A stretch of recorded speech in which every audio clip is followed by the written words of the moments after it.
Hello, how's it going? Hope you're doing well. Today I am playing Mythic Mike's latest version of his Gruul Aggro Fling deck. He said he went 33 and 11 with this deck and that it's one of the best decks that he's put together since Through the Omenpaths has released.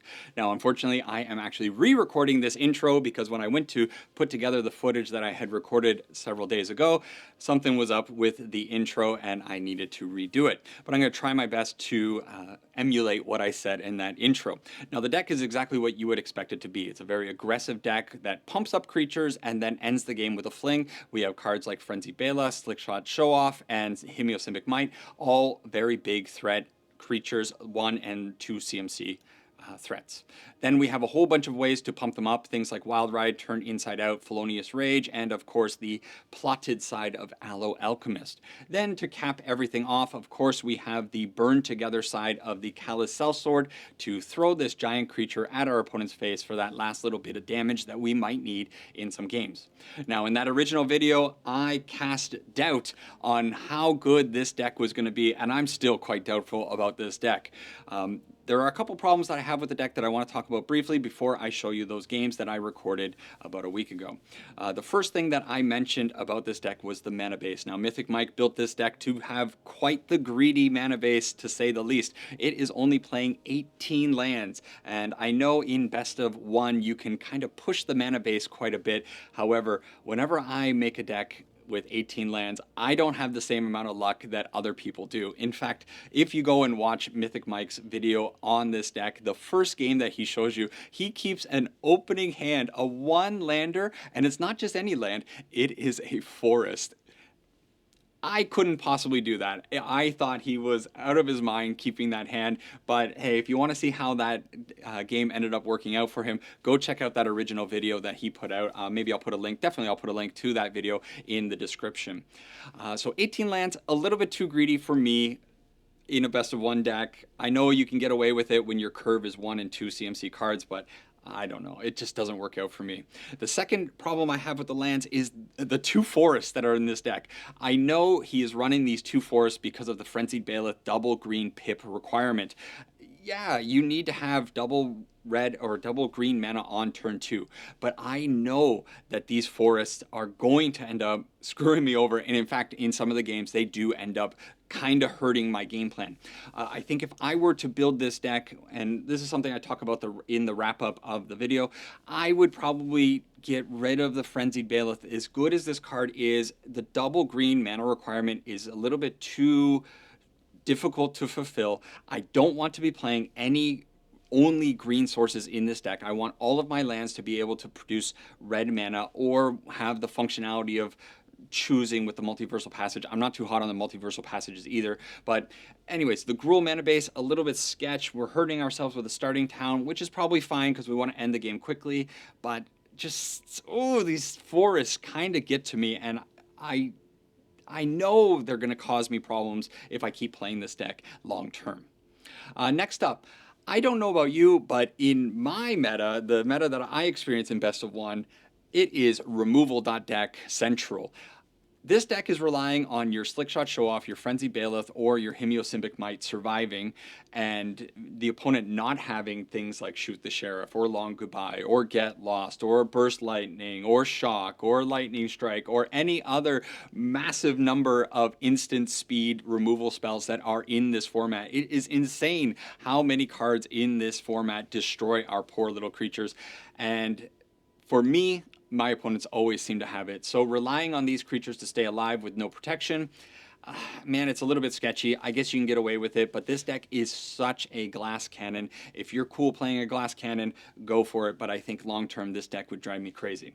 The last thing that I want to talk about is the stats on this. So I got a little bit curious trying to figure out how good this deck actually is performing. So I went and I looked up the numbers, and here they are. We do have a Fling deck that is performing very well, 61.2%, but this is only 210 matchups. This one's a little bit different, playing Full Bore, Royal Treatment for protection, and it's also playing Wild Wickerfolk, but it still has the problem of having the Frenzied Balast double green pips. Still, 210 games, that's not enough games to really say that this is a reliable win rate. If we go down a little bit more, we see the deck that we are in fact playing right now, 940 games, a little bit of a bigger sample size, but still a little bit light considering that there are millions of games of standard best of one being played, and we're at a 52.3% win rate, which is what I would maybe expect for this deck. The deck will win games, and hey, I went into this video expecting the deck not to perform very well, and well, you'll see in the games. Things happened that kind of made me eat my words ever so slightly. So anyways, that is the deck. We're going to try it out in the arena. I have some games recorded for you. They're pretty fun games. Stick around and check those ones out. Is this deck any good? Maybe. It depends on what you like to play. If you like to play aggro glass cannon decks, hey, go for it. But I still have some reservations, despite how well I know this deck may or may not be performing for some people. That's it for this one. That's it for this one. Let's jump into some games. I forgot that this was an outro. It's an intro. Anyways, let's see some games.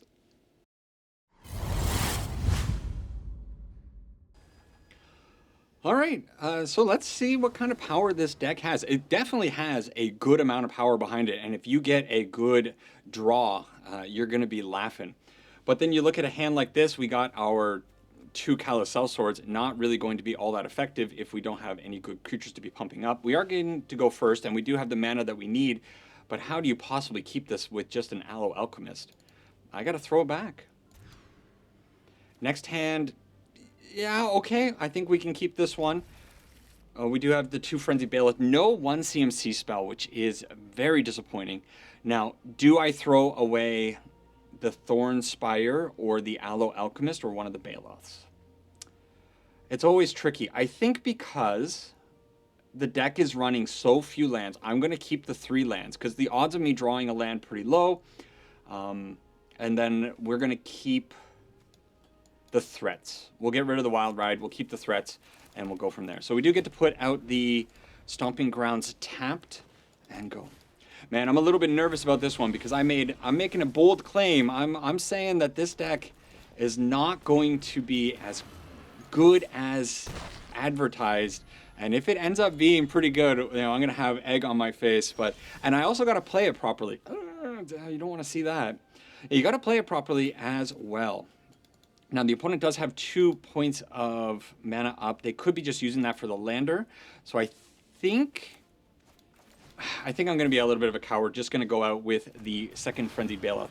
I imagine they could possibly have some bit of removal with this black mana open. So pumping it up with the Aloe Alchemist would have been a foolish thing.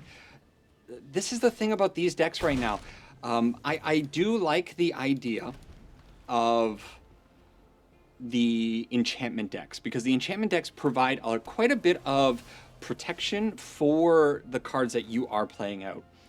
This deck is just like, do you got it?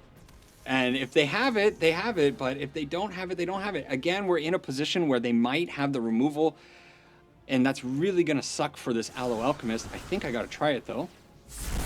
So we'll plot up on the kitty. Okay, well, we do get to get in for 7 damage here. That's not bad. I could use the Callous Sell-Sword to fling another 4 points of damage at the opponent, but I think that's probably a little premature. Okay. Maybe some people would argue that I should have put the pump spell on the Frenzied Bailiff, and then that could have been a better fling. Again, I can't go all in on these things. Ooh, Ancient Cornucopia. So we got like 1 turn. We need something. We need some really good action here. So top of the deck, like Wild Ride. Felonious Rage. Felonious Rage is good. Felonious Rage is not bad at all. They do have 2 mana available to them, so they could end up blowing us out here. Let's see if we get in for the 5-6 damage. Okay. You just got to go for it, right? So we sacrifice the Frenzied Bailiff. Hopefully they don't have a counterspell. If they do, okay. Hey! I think we just narrowly got that victory. The opponent, given 1 more turn, probably would have turned the corner, gaining enough life with that Ancient Cornucopia. But, okay. Hey. The Gruul Magic. I'm so sorry for calling him If you're ever watching this Magic Mike, I don't know. It's baked into my head. I watched that movie too many times. All right, let's hope that this train keeps going. One thing I did forget to say in the intro, do please continue to help the channel grow, subscribe up, and like the video. More importantly, do please, oh man, another sketchy hand. Comment down below. What do you think about this 18 land mana base? Do you think it's greedy, and do you think this is where we want to be? I think I'm going to try this one out. We do have the Aloe Alchemist and the Frenzied Baloth. It should be okay, but maybe we are against Azorius Control. And if this is, in fact, Azorius Control or enchantments, I think we're probably in a pretty good or a pretty bad spot. That being said, the Frenzied Baloth can't be countered, so we do just get in on the opponent's face. Let's see what they are on. They have 3 mana open to us. Hey, there, that's a good card. Okay, let's take some damage. And we will swing in. They have some bit of interaction here. They might be looking to bounce the Baloth. Yeah, I'm gonna let that damage in. I was thinking about pumping them up, but no. Okay, so let's plot the best card in the deck by a long shot, and we'll just hold up some of this mana. I suppose if they end up wiping the board, we can turn inside out the Frenzied Baloth. They don't have anything. Wow. So the situation, it's a little bit sticky, but I have so much 1 CMC pump that I think I'm okay going with the Slickshot Show Off. These are all instant speed spells, so we don't need to act too carelessly. Now, we do have a forest. This forest, man. Where are we putting the turn inside out? Let's put the turn inside out on the Frenzied Baloth. The Slick Shot's going to be getting pumped up anyways, and then we can do another pump spell on the Slick Shot if they end up removing that. They don't. They just counter it. So I'm kind of okay with that. Let's push as much damage as I possibly can. So yeah, this is a good chunk of damage. Unfortunately, I don't have, man, this forest. I knew this forest was going to come to bite me in the butt. I hate this. I hate this forest in this deck. But then sometimes you just top deck the perfect spell. All right. Sure. Hey, we got the top deck. All right. Sorry, Raspberry. You ran into the Mythic Mike magic sauce. Okay, game number 3. At least these are going to go quickly. I guess if you do just want to grind out matches, hey, this is going to be a pretty good deck. All right, so we have the Plasma Bolt. We are going first, which Plasma Bolt we don't really need. But these multiversal passages are going to be really awkward. We're going to have to put them on red because our hand is all red. And then if we draw some green without any mana, I don't know. These Skittering Kittens are just not good enough, right? But we can always sacrifice them after a turn inside out. You know what? I'm going to try it because maybe we can see if the Skittering Kitten sacrificing itself is actually going to be a pretty good and effective way of going about things.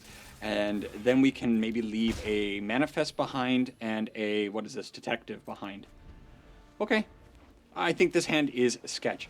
Man, the amount of opponents that I go up against that are just a lot of control. A lot of control-ish type things. Okay. Now with the Slickshot Show-Off, things get, I guess, a little bit different, right? Let's attack with the Skittering Kitten. If they block it, the turn inside out might not be the worst thing. Or I could just go with the straight trade and then plot the Slickshot Show-Off. Yeah, I think I'm okay with that. Yeah, let's just trade. I think I'm still going to put this on red. That hurts. And we're going to plot it just so they have something to worry about. Cool land. Okay, from the opponent, another Spyglass Siren. Pretty annoying. And they have a way of digging into their library to try to find some lands. Now they have the Floodplates Drowner, which they put into the graveyard. Makes me think that probably they have another Floodplates Drowner in their hand. So I suppose what we're doing is just attacking in. We're not going to be getting our full value from these spells because we're not going to be... I could kill the kitten and pitch the Felonious Rage. Is that a thing that I want to do? We get in for 9. How good is the Felonious Rage? It's not bad, right? Yeah, I think we just keep it like this. But now I'm out of cards because... yeah, I just kind of blew all the spells and it wasn't quite enough. Maybe I shouldn't go so ham, and that might be a piloting issue. Yeah, I'll take that responsibility on this one. I think probably what I should be doing is waiting for the spot where I can get the OTK. Doing 9 damage or whatever it was is not good enough. There's the bad card. Let's try.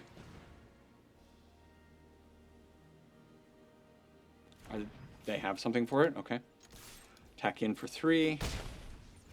And this time we will sacrifice the Skittering Kitten. We get a 2/2 Detective out of that, and we get a Frenzied Bailiff that is uncastable currently. But yeah, maybe I should be holding back the spells until I have the opportunity to actually put them down. But when you're going up against Dimir, do you really want to give Dimir a lot of time to cook? I don't know. So they... Hey... Sometimes a perfect card comes off the top of your deck and you get your green mana source right when you need it. Let's go in. They probably have another Floodplates Drowner. Nope, they just had to shoot the Sheriff. So we do get in for 2. We're putting pressure on them, but we are down to 12. We've taken... Have we just taken 8 points of damage on our own? I think so. They have nothing. Okay. Floodplates Drowner. And the Floodplates Drowner is actually pretty effective because if they use the ability on it, they get to shuffle the token away and the token just disappears forever. But if they let us untap, which it's really weirdly... Is that the chain that's going around it? Is something going on with the art? Or is that there's just no chain on it? Okay, they put that on... their Floodplates Drowner. They now have a Vigilance 2 or 3/2, which is going to be a bit of a problem for us because we're empty-handed. I suppose if we do find a Plasma Bolt, we can blast it, but... Felonious Rage?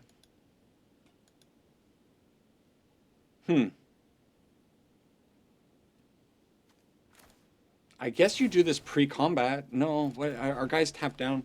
Okay, we're going to hold off a turn. Thankfully, they didn't get rid of our Detective, so the Detective will untap this turn.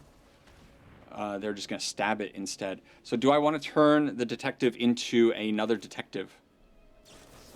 Surprise Detective. Yeah, sure. This is probably okay.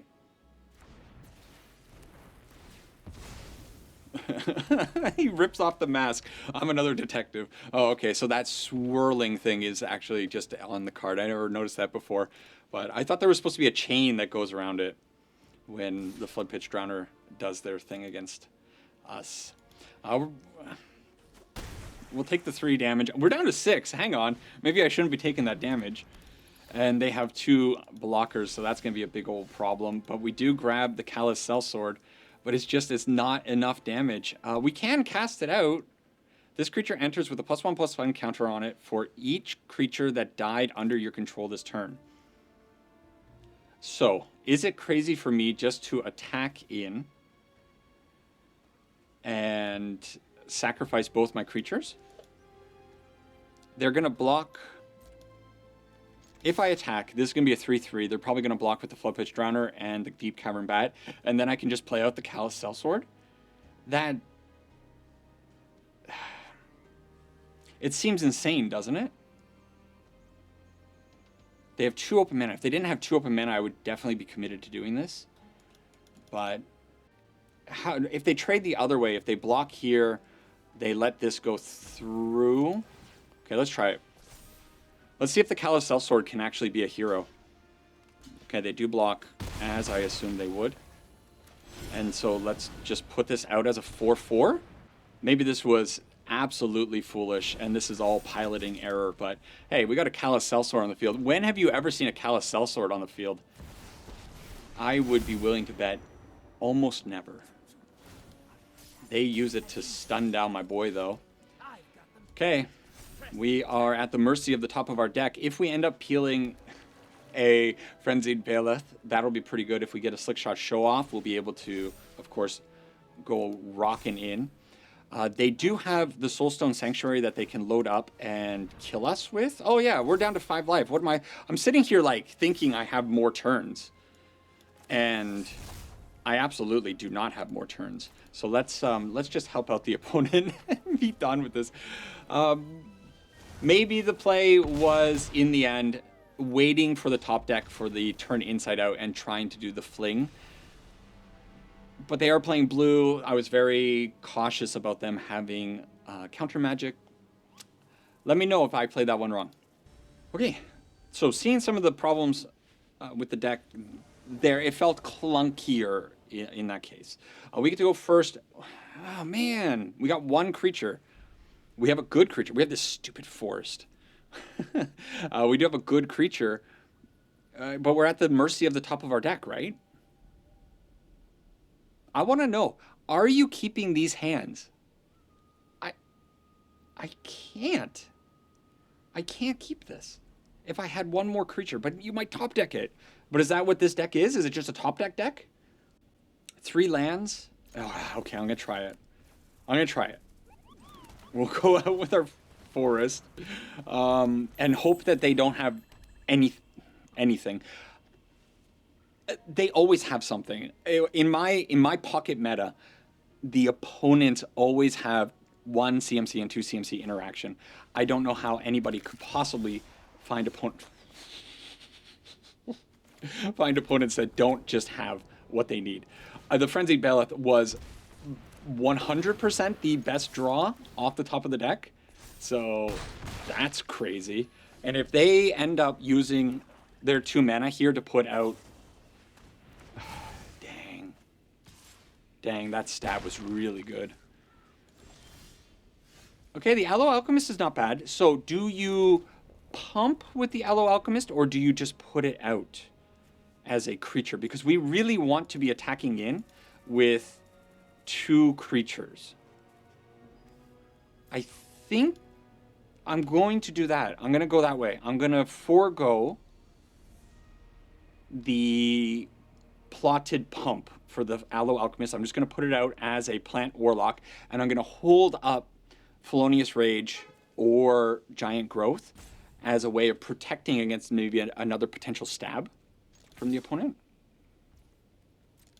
Yeah, just get in for 1 damage. They're down to 14. I almost clicked the wrong button there. I'm so used to clicking the plot on the Aloe Alchemist that, oh, that would have been a disaster. Okay, let's see. They have a Felonious, no, they have a stab. We have a Felonious Rage. In that case, I think it's worth it, right? No, well, this will give me a 2/2. This will save the Aloe Alchemist. I think I need to save the Aloe Alchemist because I need the do I need the trample? This can't block. A lot of their creatures can't block. This is 1 more point of damage next turn. But do I really need to squeeze that much damage out? It's going to be 6. I don't know what to do. I don't know. It's so tricky. I'm sorry. I'm thinking. I'm so sorry. This feels bad. I'm going to do it, though. I think I need to save the Aloe Alchemist and bank on them not having another piece of interaction. Corpse of the Lost, fine. And they, of course, attack in. And so is that the game? That's the game. I think we made the right call here. We're going to pump here. Not take points of damage as long, just as making sure I didn't miscount something. And we're getting in for plenty of damage. That's 15 points of damage. All right, hey.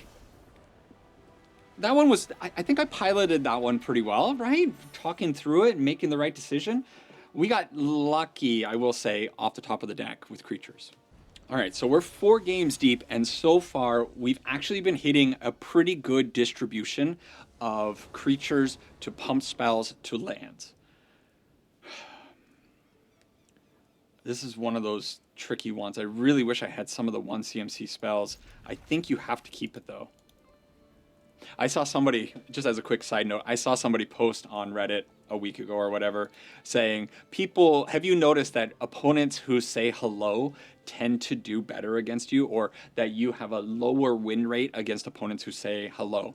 And I didn't really dig too deeply into it, but one of the top comments was somebody suggested that maybe a person who says hello is focused a little bit better on the game and therefore going to be playing more efficiently, more effectively. And I like that explanation.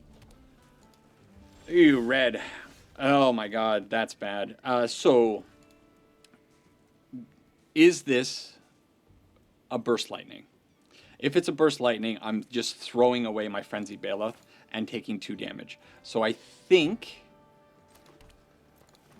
as much as it pains me, I am going to slow play this a little bit. I got to play a little bit smarter. I can't just be throwing cards onto the field willy-nilly. So they get in with their Emberheart Challenger, which is fine. We get another Frenzied Bailiff, but that's okay. I would like to see a land off the top, maybe a 4th land, and then we can at least double spell next turn. We can Bailiff plus Aloe Alchemist. Can you imagine if this card were instant speed, if you could plot at instant speed? Oh, and that'd be busted, right? Okay, the opponent thinking long and hard about this one. Instead, they just go out with the Hired Claw, and they do have the Burst Lightning that we kind of expected them to have on turn number 1. We don't get a land, but we do get a pump spell. That's okay. So we'll go with the Bailiff. We'll start attacking in. They can block with the Hired Claw, but I don't see that ever happening. They did miss their land drop, notably. Man, I don't know. My opponents always have Burst Lightning. So playing so many creatures that die to Burst Lightning, it just kind of feels bad. Feels real bad. They find their land, but they have to put it in untapped. They have an Emberheart Challenger and another Burst Lightning. I think I save my Bailiff this time. Bailiff? I have a lot of spells that I can cast, and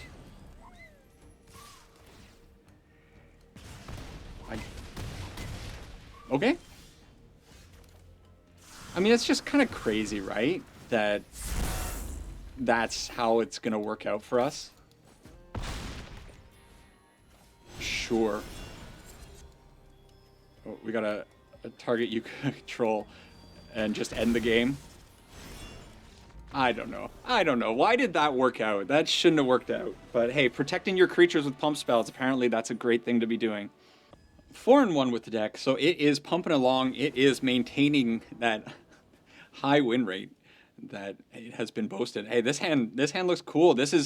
I think this is pretty. If this were a Might, I think I would be a little bit happier with it. But I think this is like the deck or the type of opening hand that you mostly want to see. Let's increase our win rate by saying hello, because apparently that's a thing. And see what the opponent's on. They are on tempo. Lately, I've been seeing a lot of this island, and it always seems to be a tempo player. Tempo blue. Maybe not. Maybe they are on VB. So we get in for 4 damage here, and we have 3 mana for the following turn. We can Aloe plus Giant Growth to put down a lot of damage. This Sleep Cursed Fairy is another one that I've been seeing more and more, and it's interesting, but I haven't really seen it do much. Okay, Siren Spyglass. Every single time I'm going to misspeak on that one. I don't know what's wrong with me. Ooh, they have Into the Floodmaw for the following turn. So that is going to be pretty bad. We need to do as much damage as we can this turn. So this probably needs to be green, I suppose. We're going to Aloe Alchemist plus Giant Growth probably, and just push as much damage through as I can. So we'll put this on green. We'll pay 2 life for it. We'll plot the Alchemist onto the kitty. And those other 2 spells are instant speed, so I don't need to be too hasty with them yet. I think I'm going to use the Giant Growth first. Giant Growth over the Felonious Rage, because this does give haste to the Aloe Alchemist. Pretty good. So they do block 2 points of the damage, but we still get in for 8 damage total, I believe. Yep. And their Sleep-Cursed Fairy is still sleeping, but now they do have the Into the Floodmaw, so we got to be aware of them bouncing one of our spells if they hold up 1 blue mana. Yeah, okay. So they go out with Bellion, and the Bellion is going to allow them to bounce something, which means they're probably going to bounce... They're going to bounce whatever I put the buff onto. So what do? We do it like this. We tap mana here, we tap this mana, we hold that open, we plot this onto the kitty, they bounce the kitty with the Into the Floodmaw. How do you not bounce the kitty? Okay, we play out the Aloe Alchemist that we plotted last turn, and then we Felonious Rage the Aloe Alchemist, and this is enough damage no matter what they do. I think they only got 1 spell to cast with their Bellion here. It's going to be the Into the Floodmaw. You probably bounce this, but this is still 7 damage coming through. How do you get out of this one? Man. Well, why do I have... I'm going to go get some eggs and just start smashing them on my face for the wrap-up. All right. 7th and final game. See if we can end on a high note. Things have been going well. The opponent gets to go first this time, and here we get the awkward 1-lander. Some people might keep this. What do you let's say you keep... I can't actually... I think I said in the intro that he had a forest in his opening hand. It might have been a multiversal passage. I'm pretty sure it was not a dual land anyways. So there's no way you can keep this, right? Of course, if you do find a land off the top, it's pretty good hand. I mean, it's a fantastic hand. But it's so awkward. You are going to have to choose between red or green with the Plasma Bolt or the Might, if depending on what they're playing. There's no way. There's no way. I throw it away. I don't keep a 1-lander. I keep a no creature one. All right. I got to throw it away again. And we get this very awkward looking hand. So... we're going to have the Frenzy Bailiff on turn 2. We have our pump spells. We also have our fling. But I think probably I just keep the pump and hope that they have a slow start. That's my only hope here. A turn 1 Might would be pretty cool. We don't got a Might, but we did get an Aloe Alchemist, which is not bad. But again, black, every opponent that I go up against seems to have black in their arsenal. Voice of Victory, pretty good. Hey, and you know what? At least the top of the deck, I will admit, is treating me awfully nicely with these 2 draws. Aloe Alchemist and Frenzy Bailiff are welcome in my hand. If we end up finding land number 3, we'll be in real good shape. But this Servandum now is going to be getting very big with the combination of Voice of Victory and the little babies. So now, what do? We attack. We hope they block with the Servandum. They don't. And Might. Okay. Might puts us in a position where we can end up finding a lot of damage on the following turn. Wow. Umbral Color Zealot is really good. And Servandum having Vigilance is devastating. Okay, we are down to 9. We're dead on the next turn. So we got to kill them. We need a land on the top. What do we need? Land, and then I can go... I don't know. pump. I can only do one, like, it doesn't matter. It's so awkward. We can do one of these and one of these, or two of these, and that's about it. But we don't get the pump. So instead, we can make a pretty big... We can make a pretty big might, and then make a big Baloth, but it's not enough damage, and no matter what I do here, I think I'm just kind of dead, right? So Servandum with the Voice of Victory going turn 2, turn 3, I think is certainly going to be more than enough to destroy us. Am I missing something? So if I do the Giant Growth, and then I do the Wild Ride, I don't know what I'm looking at. It doesn't matter. We're just going to have fun. We're going to do as much damage as we possibly can. But the Hemiosymbic Might not having trample is a pretty bad thing for us. So we'll get in, whatever. We'll have fun with this one. We end up going 5 and 2. So the deck did perform well. However, you just take it, right? Just take that damage. Ooh, they throw the collar in front of it.